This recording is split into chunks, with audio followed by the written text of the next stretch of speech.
What if the years you believed had broken, you were actually dismantling everything that prevented you from becoming who you were meant to be? The confusion, the loneliness, the loss of direction, none of it felt meaningful while you were living through it.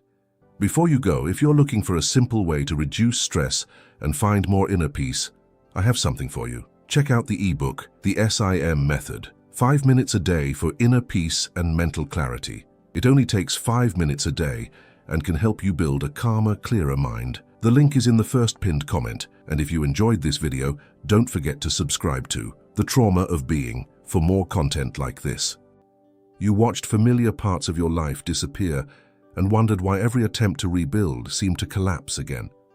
But perhaps the problem was never that you had failed to return to your old life. Perhaps you were never supposed to return. From a Jungian perspective, the deepest transformations often begin when the identity we created for the outside world can no longer survive. The roles that once protected us become prisons. The approval that once sustained us loses its power. We enter an unfamiliar inner darkness because the conscious mind has reached the limit of what it can understand. What appears to be spiritual collapse may actually be the beginning of individuation. The difficult process of confronting the shadow, releasing the false self, and discovering a more authentic center within. Your reward will not be the restoration of everything you lost. It will be something far more valuable, a life that no longer requires you to abandon yourself in order to belong. The painful years were teaching you to recognize false relationships, borrowed ambitions, and identities built from fear. And when this inner season finally changes, you may understand that the darkness was not empty. Beneath everything that fell apart, a stronger and more truthful version of you was quietly taking form. 1. Your collapse began when the false self could no longer survive. For years, you may have believed that your suffering began when your life stopped working. The relationships that once gave you security became distant. The ambitions that once motivated you felt empty, and the identity you had carefully constructed began to lose its stability. Yet the collapse did not truly begin when these external structures disappeared. It began much earlier, when the person you presented to the world became so different from the person living inside you that maintaining the distance between them required nearly all your energy. Jung used the concept of the persona to describe the social identity we develop to function in the world. The persona is not inherently false or harmful. Everyone needs a way to communicate, work, and participate in society. The problem appears when we become completely identified with this outward role. Instead of using the persona as a useful mask, we begin believing that the mask represents everything we are. Our deeper emotions, needs, contradictions, and unrealized possibilities are then pushed out of conscious awareness. This false identity is usually created slowly. You learn which parts of yourself receive approval and which parts make other people uncomfortable. You become agreeable when you want to disagree, appear strong when you need support, and remain silent when something important needs to be expressed. Every adjustment seems insignificant at first, but over time, these small acts of self-abandonment form an entire personality designed around acceptance rather than authenticity. For a while, this strategy can appear successful. Other people may admire your reliability, discipline, kindness, or ability to remain composed. You may achieve goals and receive praise while feeling strangely disconnected from everything you accomplish.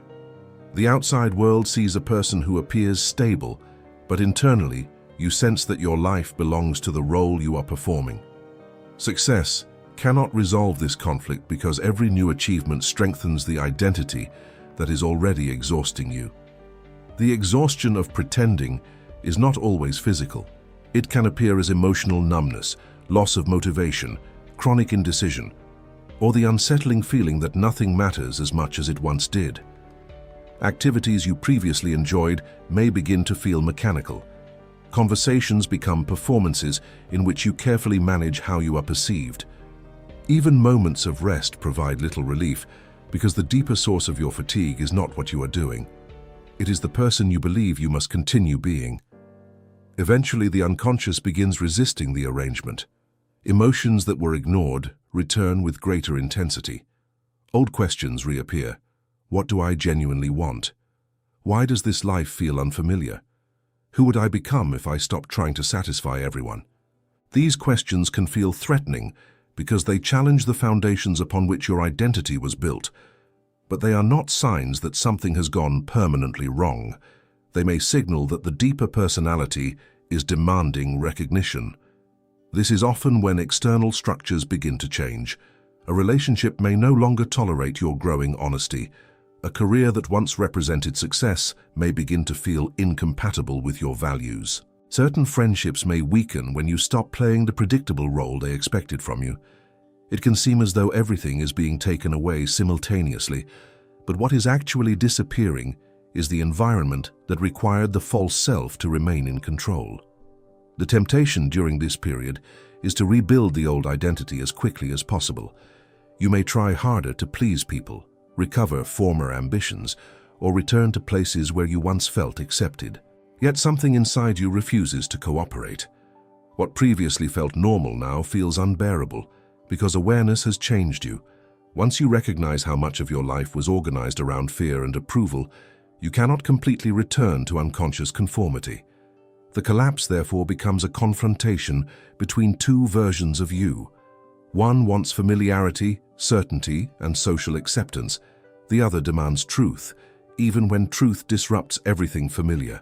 Jungian transformation does not require destroying the social personality entirely. It requires putting the persona back in its proper place, allowing it to serve your life without controlling your identity.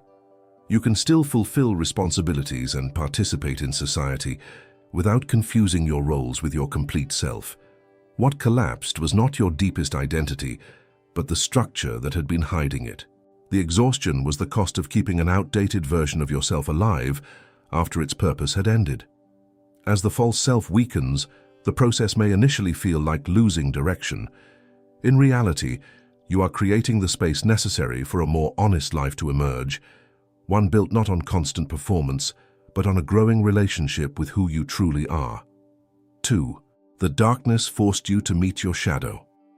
When the identity you relied upon began to collapse, the emotions hidden beneath it could no longer remain silent. Anger, jealousy, fear, resentment, ambition, and unmet needs started appearing in ways you could not easily control or explain. You may have believed these reactions proved that you were becoming worse, but from a Jungian perspective, they suggested that unconscious parts of your personality were finally demanding recognition. The darkness did not create your shadow. It removed the distractions that had allowed you to avoid seeing it. The shadow contains the qualities the conscious personality refuses to accept as its own. Some of these qualities are considered socially undesirable, while others were rejected because they conflicted with the identity you learned to perform. A person who was praised for being endlessly generous may repress healthy selfishness and personal boundaries. Someone expected to remain strong may hide vulnerability. The shadow therefore contains not only destructive impulses, but also courage, creativity, confidence, and other neglected abilities. Because these qualities remain unconscious, you rarely recognize them directly. Instead, you encounter them through projection.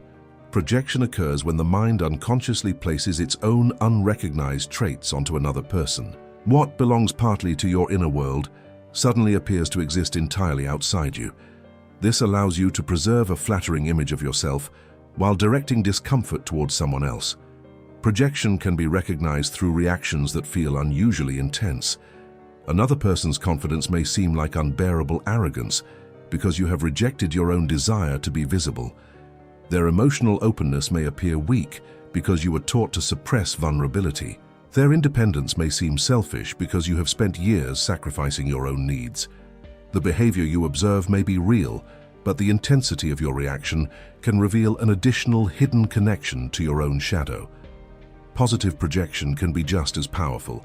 You may idealize someone because that person seems to possess all the courage, wisdom, creativity, or freedom missing from your life. You treat them as extraordinary while viewing yourself as incomplete. Yet part of what fascinates you may be an unrealized potential seeking expression through you.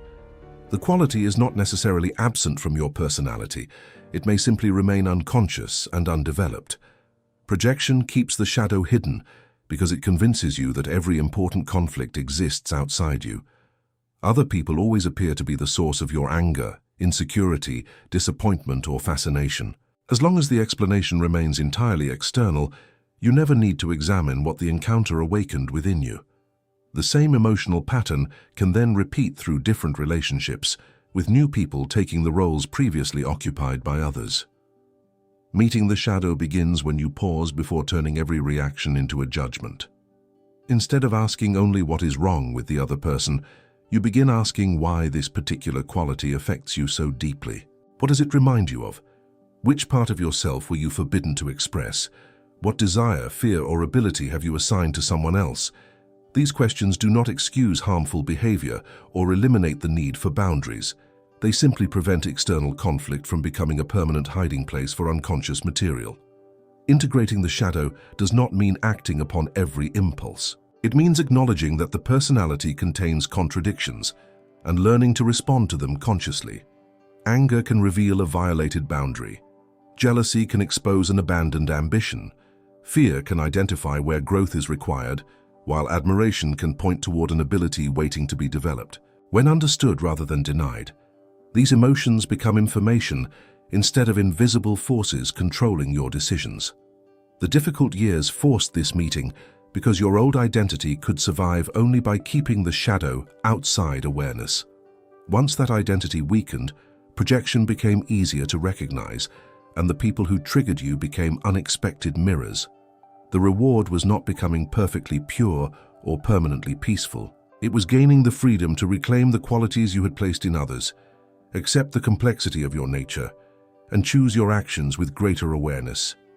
3. You were being separated from a life that was never truly yours. One of the most painful parts of inner transformation is watching familiar forms of belonging begin to disappear. People who once understood you may become distant. Places that once felt safe may suddenly feel restrictive. Conversations you previously enjoyed may leave you feeling strangely absent, as though your body is present while the deepest part of you has already departed. This separation can feel like rejection, but sometimes it begins because you can no longer remain connected through a version of yourself that is no longer true. Belonging is one of the strongest psychological needs we possess. From an early age, we observe which behaviors earn acceptance and which ones create conflict. We learn to adjust our voice, conceal certain emotions, and adopt the values of the people around us.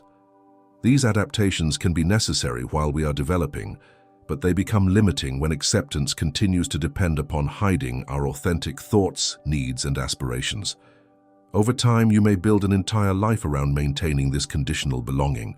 You choose ambitions that make others proud, remain inside relationships that preserve familiarity, and repeat beliefs you have never personally examined.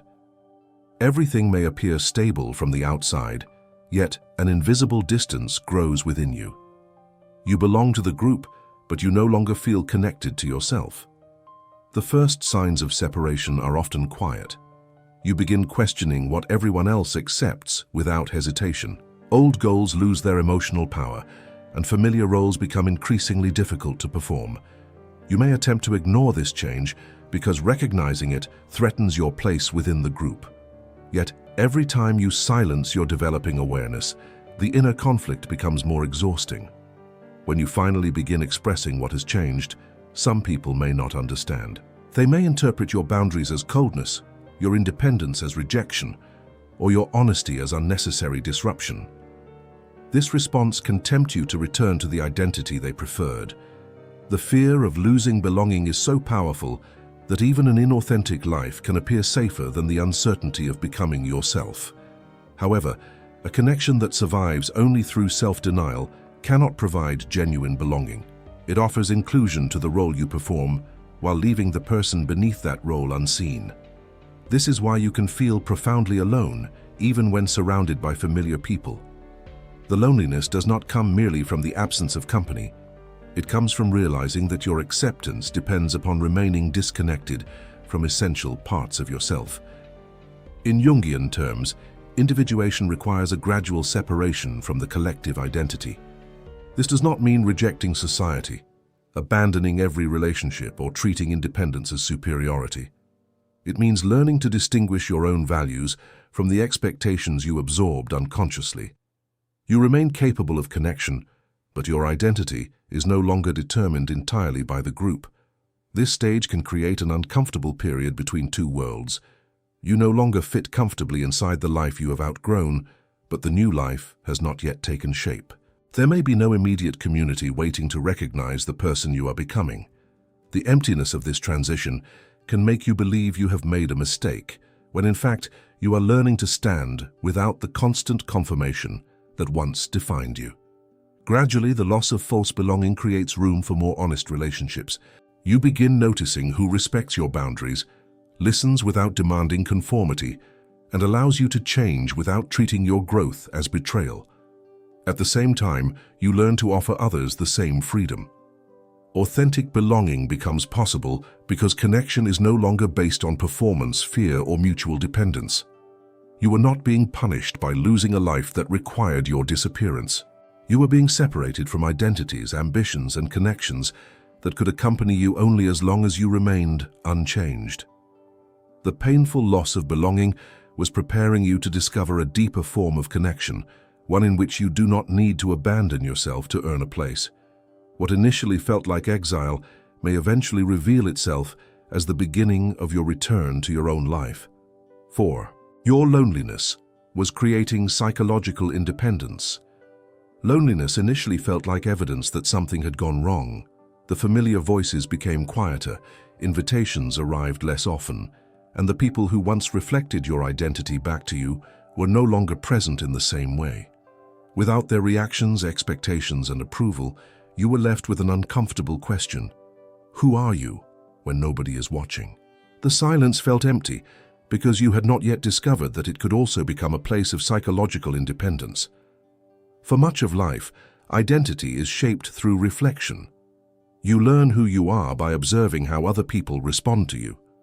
Their praise encourages certain qualities, their criticism suppresses others, and their expectations influence the choices you make. This social mirror is necessary, but depending upon it completely can prevent you from developing an inner source of direction.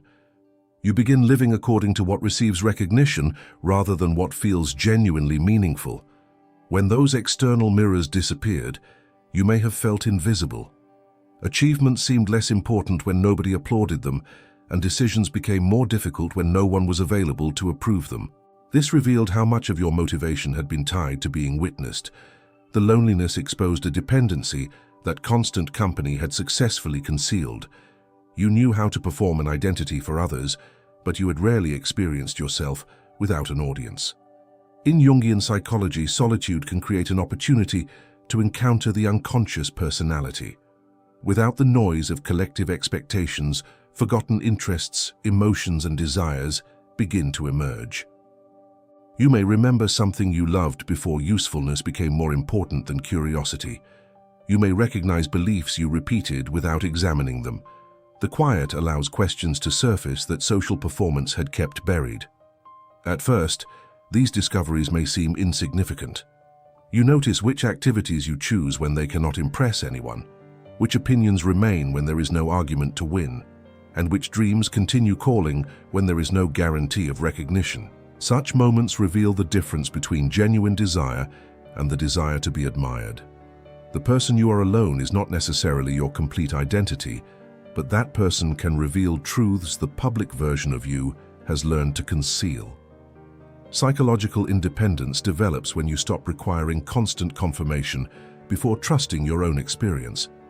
You learn to make decisions based on carefully examined values rather than immediate approval. You become capable of tolerating misunderstanding without automatically assuming that you are wrong. This does not mean refusing advice or becoming emotionally unreachable. It means considering the perspectives of others without surrendering responsibility for your own life. The loneliness also teaches you to distinguish connection from distraction. Some relationships provide mutual understanding, while others merely prevent silence from becoming uncomfortable. When you fear being alone, you may accept almost any form of company. even when it requires you to shrink, pretend, or repeatedly ignore your boundaries. Solitude interrupts this pattern by showing you that temporary aloneness can be healthier than belonging at the cost of your identity. Yet loneliness should not be romanticized as a permanent destination. Jung's idea of individuation was not a command to withdraw completely from other people. Human development also requires friendship, community, cooperation, and honest relationships. The purpose of psychological solitude is to help you return to connection with greater awareness, not to convince you that you need no one.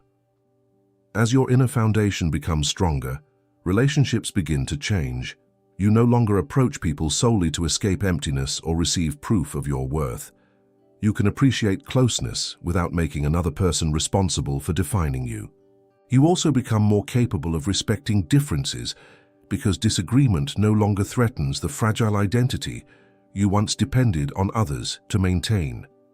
The years of loneliness were teaching you how to remain present with yourself long enough to recognize your own voice. When nobody was watching, you discovered what still mattered, what no longer belonged to you, and which values could guide you without applause. The reward was not isolation, but the ability to enter relationships without disappearing inside them. You learned that genuine belonging becomes possible only when you bring a self that can stand independently into the presence of others. 5. The repetition of pain was trying to teach you something. At first, every painful experience seemed separate. Different people disappointed you, different opportunities disappeared, and different situations left you with the same familiar emotional weight. You called it bad luck, fate, or proof that life was working against you. Yet beneath the changing circumstances, one detail remained strangely consistent. The external characters changed, but the emotional pattern continued to repeat. Jung believed that whatever remains unconscious tends to influence our lives from behind the scenes. We may experience its consequences without recognizing our own participation in the pattern. This does not mean that every painful event is secretly our fault, or that we are responsible for another person's harmful choices. It means that unconscious expectations, fears, and defenses can affect what we tolerate, pursue, avoid, and repeatedly interpret as familiar. The unconscious often confuses familiarity with safety. If you learned that belonging required silence, sacrifice, or constant proof of your worth, relationships built around those conditions may later feel strangely recognizable. You may consciously desire something healthier while being unconsciously drawn toward dynamics you already understand. What feels like an inexplicable attraction can sometimes be the psyche returning to an unfinished lesson. This repetition can appear in many areas of life. You may repeatedly seek approval from people who rarely offer it, abandon opportunities just as progress becomes possible, or remain invisible while secretly wishing to be recognized. Each situation seems to confirm an old belief that you are unworthy, unseen, or destined to fail. But the pattern may be repeating not because the belief is true, but because it has never been brought fully into consciousness. Blaming fate protects the pattern from examination. If everything is controlled by an external force, there is nothing to question and no possibility of responding differently. The same is true when every difficulty is attributed exclusively to other people.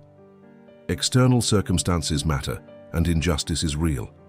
But focusing only on what others did can prevent you from seeing the choices, expectations, and boundaries that remain within your influence. Recognizing the pattern requires examining what happens before the familiar ending. What warning signs did you dismiss? What truth were you afraid to express? At what moment did you betray your own judgment to preserve approval or avoid conflict?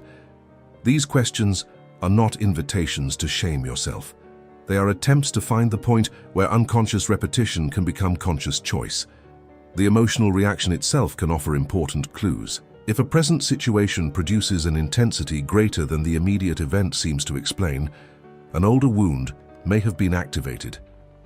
The present moment becomes connected to every previous moment in which you felt similarly powerless or rejected. Without awareness, you respond not only to what is happening now, but also to the accumulated meaning carried from the past. Once the pattern becomes visible, its power begins to weaken. You notice the familiar attraction before becoming completely invested. Recognize the urge to remain silent, or identify the moment when fear starts disguising itself as logic. Awareness does not guarantee that change will feel comfortable. In fact, the healthier decision may initially feel unfamiliar precisely because it interrupts the psychological script you have followed for years. Breaking the pattern also requires accepting that insight alone is not enough. You must practice a different response, setting a boundary, speaking honestly, tolerating temporary disapproval, or choosing consistency over emotional intensity. Each new decision teaches the psyche that the old ending is no longer inevitable. Gradually, what once felt like fate reveals itself as a pattern that can be understood and changed. The repetition of pain was not evidence that you were condemned to suffer forever. It was a signal that something unconscious continued asking for recognition. When you stopped viewing every recurrence as meaningless punishment, the pattern became a message about where awareness was still needed. The reward was not a life without difficulty, but the freedom to stop recreating the same emotional story and finally choose a different ending. 6. You stopped chasing happiness and started searching for meaning. For years, happiness may have seemed like the final destination toward which every decision was supposed to lead.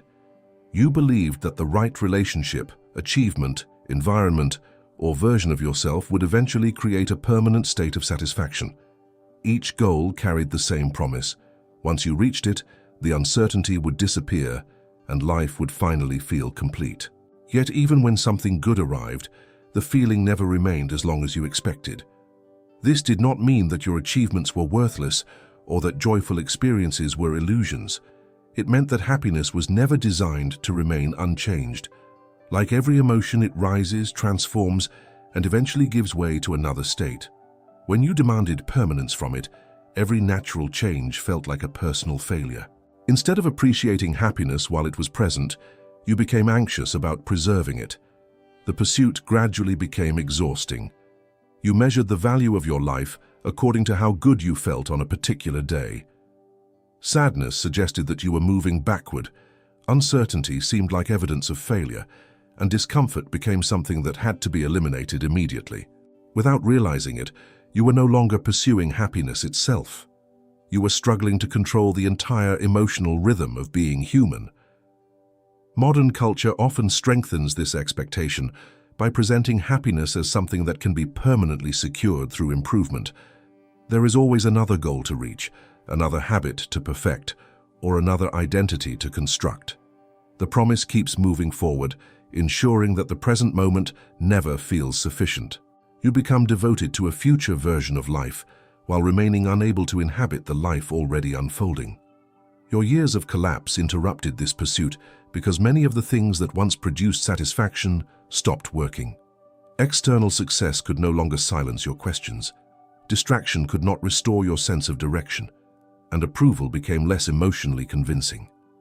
What initially felt like emptiness was also the beginning of discernment. You were discovering that pleasure can soothe the mind temporarily, without answering what the soul considers essential.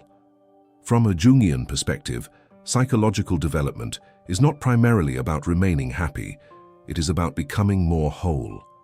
Wholeness requires recognizing qualities and emotions that the conscious personality would prefer to exclude. It asks you to hold joy and sorrow, confidence and uncertainty, strength and vulnerability within the same life. The goal is not to eliminate contradiction, but to develop an identity spacious enough to contain it. This is where the search for meaning begins. Meaning does not always make life comfortable, but it gives discomfort a context. A demanding responsibility can feel worthwhile when it serves something you deeply value. A period of uncertainty can become tolerable when it represents genuine transformation. Even an ordinary task can acquire significance when it expresses care, integrity, creativity, or commitment. Meaning also changes the questions you ask. Instead of wondering only, "Will this make me happy?" you begin asking, "Is this honest? Does this reflect my values? What kind of person will this choice help me become?" These questions do not guarantee an easy answer, but they lead beyond immediate emotional reward. They allow you to choose what matters even when the choice requires patience, discipline, or temporary discomfort. Paradoxically, when you stop demanding constant happiness, you become more capable of experiencing genuine joy. You no longer analyze every good moment to determine whether it will last. You can receive it without turning it into another possession that must be protected. Happiness becomes a welcome visitor, rather than a ruler whose departure makes your entire life appear meaningless. Searching for meaning does not require discovering one grand purpose that explains every event. Meaning is often constructed through smaller commitments, creating something honest, supporting a person without abandoning yourself, learning from experience, or completing work that expresses your deepest values. These choices may appear ordinary, but together they give your life an inner direction that changing emotions cannot provide. The reward of your spiritual collapse was not permanent happiness. It was freedom from the belief that you had failed whenever happiness disappeared. You learned that a meaningful life can include uncertainty without becoming empty and difficulty without losing its value. Happiness remained temporary, but meaning gave you something more enduring, a reason to participate fully in your life, whatever emotional season happened to be passing through it. 7. The self you were searching for was forming beneath the ruins. During the collapse, it seemed that nothing new was being created. You could see only what had disappeared: familiar roles, relationships, ambitions, and beliefs that once gave your life structure. Because the emerging identity had no clear name or visible form, the emptiness felt like proof that you had lost yourself.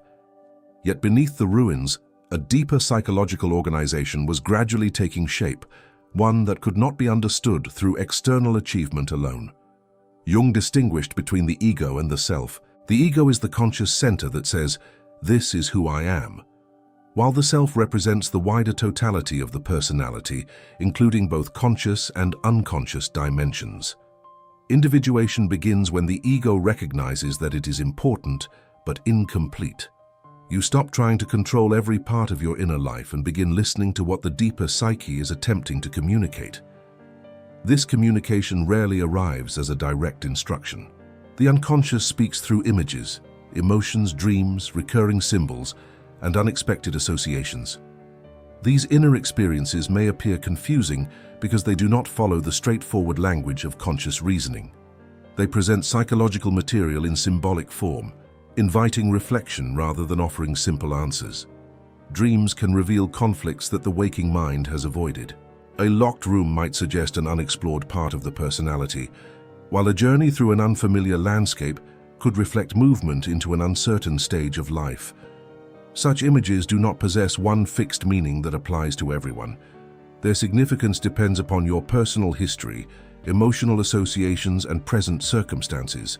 For this reason, dreams should not be treated as literal predictions or unquestionable commands. Jungian interpretation is less about discovering what will happen and more about understanding what the psyche may be processing now. A dream can exaggerate an attitude, reveal an emotional imbalance, or present a perspective the conscious mind has ignored. Its value lies in encouraging dialogue with yourself, not in replacing careful judgment. Symbols operate similarly in waking life. Certain stories, places, images, or figures may repeatedly attract your attention because they express something you cannot yet explain in ordinary language. A bridge may resonate during a period of transition. A neglected house may reflect an abandoned inner life, and the recurring image of dawn may represent psychological renewal. The symbol becomes meaningful because it connects conscious experience with something still forming beneath awareness. Intuition can also function as an inner signal, but it must be distinguished from fear, impulse, and wishful thinking. Genuine intuition often arrives as a quiet perception that something deserves closer attention, even before you can explain why. It does not release you from examining facts or considering consequences. Instead, it adds information from accumulated experience and unconscious observation to the reasoning process. Learning to recognize these signals requires patience. You might record your dreams, notice recurring themes, and ask what emotions accompany particular symbols. Rather than forcing an immediate interpretation, you allow meaning to develop over time. When several inner experiences begin pointing toward the same neglected need, value, or conflict. The emerging pattern becomes more difficult to dismiss. Gradually, these signals help you recognize the person forming beneath the ruins. You discover interests that survived without applause, values that remained after old ambitions disappeared, and boundaries that became visible only when they were crossed. The self was not presenting you with a perfect new identity. It was guiding you toward greater wholeness by reconnecting parts of your personality that the former life had excluded. The person you were searching for was therefore not waiting somewhere outside you. That person was developing through every honest confrontation, every recurring symbol, and every moment in which you listened before returning automatically to the old role. The ruins created enough silence for these signals to become noticeable. By learning to approach them with curiosity and discernment, you began constructing a life that reflected not merely who you had been taught to become, but who you were gradually discovering yourself to be. 8. Your reward will be a life you no longer need to escape. For a long time, escape may have been the only relief you understood. You escaped into constant activity, imagined futures, other people's approval, or the hope that one dramatic change would finally make you feel whole. These distractions were not signs of weakness. They were ways of surviving a life that had become disconnected from your inner reality. But no form of escape could permanently resolve the conflict, because the life waiting for you afterward remained unchanged. The reward of your transformation is not a perfect existence without disappointment. It is a life that feels sufficiently honest for you to remain present within it. Your outer circumstances may still contain responsibilities, uncertainty, and occasional conflict, but they no longer require you to become someone else every morning. You begin living from an inner center rather than constantly adjusting yourself to satisfy the expectations surrounding you. This change becomes especially visible in your relationships. In the past, connection may have required you to remain quiet about your needs, reduce your ambitions, or tolerate behavior that repeatedly violated your values. You confused accommodation with love and self-abandonment with loyalty. Because belonging seemed more important than authenticity, you preserved relationships even when doing so required betraying yourself. Self-betrayal often happens through small decisions. You laugh when something hurts, agree when you want to refuse, and pretend not to care because expressing your feelings might create tension. Each moment appears too minor to challenge, but together they teach you that your truth is less important than another person's comfort. Eventually, the relationship feels stable, only because one person has gradually disappeared inside it. After years of inner collapse, this arrangement becomes psychologically impossible to maintain.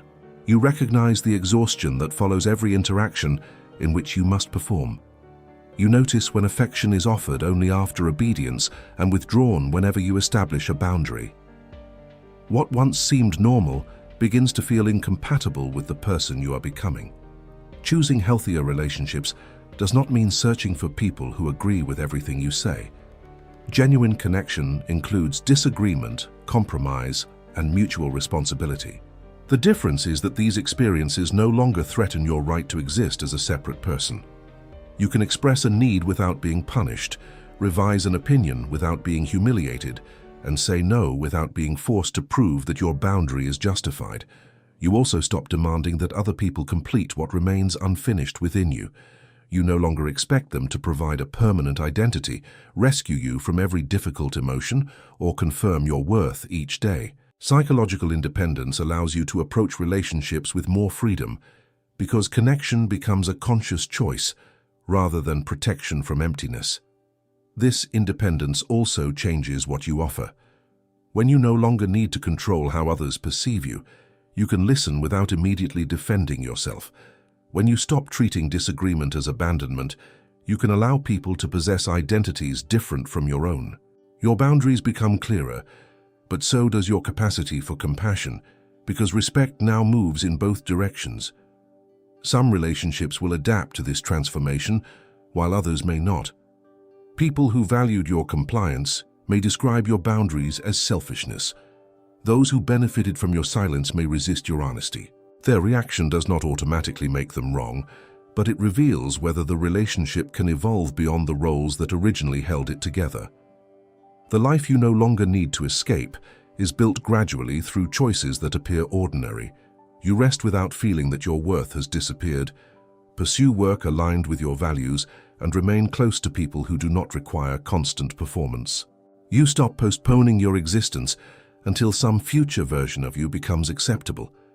Presence replaces fantasy because reality is no longer organized around self-rejection. Your years of collapse were not a magical guarantee that every loss would be repaid exactly as you imagined. Their reward was deeper and more practical: awareness. You learned to recognize the false self, confront projection, interrupt unconscious patterns, and distinguish temporary happiness from enduring meaning. What appeared to be destruction became the difficult process through which you reclaimed responsibility for your own life. And this is where the journey concludes, not with a return to who you were, but with the quiet arrival of someone more integrated. You no longer beg to belong where belonging requires your disappearance. You choose relationships in which honesty and connection can exist together, and you build a life that does not demand escape as its price. The ruins did not contain the end of your story. They became the foundation of a life in which you can finally remain fully present without abandoning yourself.